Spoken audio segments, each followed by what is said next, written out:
All we really have is now. I'm sure you've heard that before.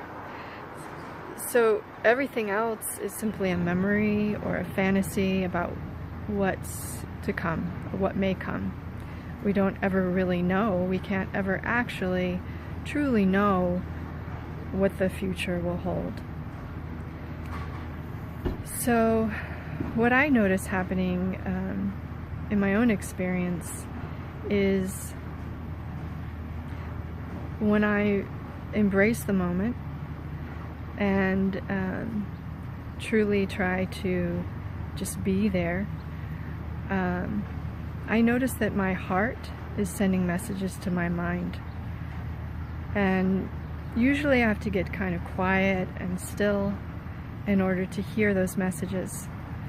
The other thing I have to do is feel into my body. A lot of times my heart is sending messages through my body.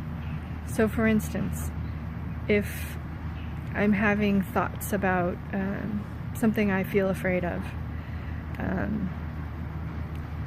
if I pause and listen, I realize there's tension, usually tension in my lower body, my legs, in the area around my tailbone,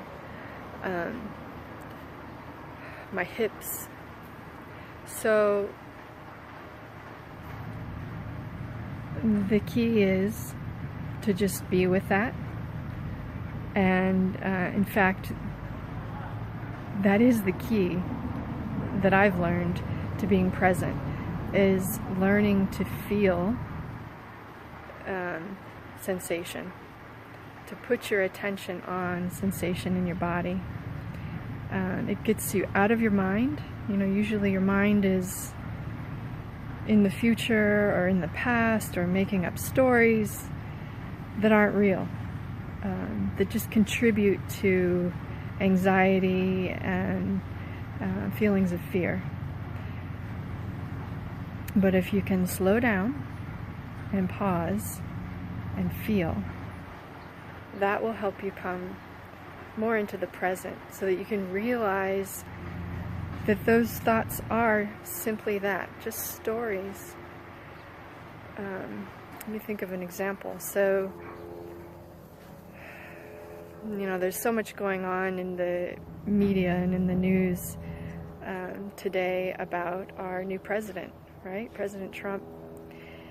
And there's a lot of criticism of President Trump and a lot of fear around what he's doing as a president.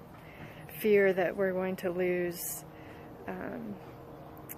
certain rights, or fear that we're going to lose our access to health care, or, you know, all these things.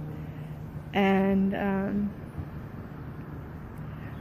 what I see typically happening is people getting caught up in their minds and getting caught up in the fear, and instead of pausing and feeling and realizing that that's just a story that doesn't necessarily need to be perpetuated. In fact, perpetuating that type of story can lead to things becoming worse, right? Because a fear-based mentality is the type of mentality that got him into the presidency in the first place, right? So we don't want to contribute to that fear, even if we feel that our fear is more just. For instance, you know, well,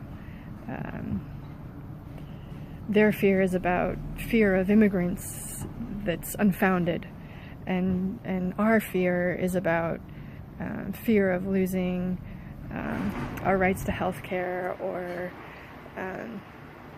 things that in our mind can be justified as more legitimate than some other type of fear. But it's all fear. It's all fear. And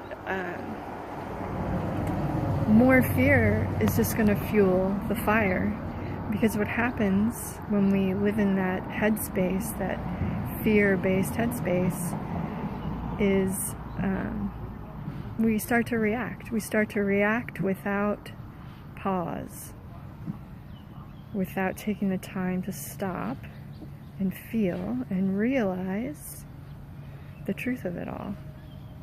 That most of what we hear in the media or on Facebook or wherever we get our news is just a story. And the story just builds and builds and builds. And it's fear that fuels that. So anyway, I'm trying to keep these messages short. And today it looks like we're almost going to be at 10 minutes. But that is my contribution for day 2, 21 days of insights from my daily meditations, focusing on this concept that nothing that we see or think is actually real. Sat on.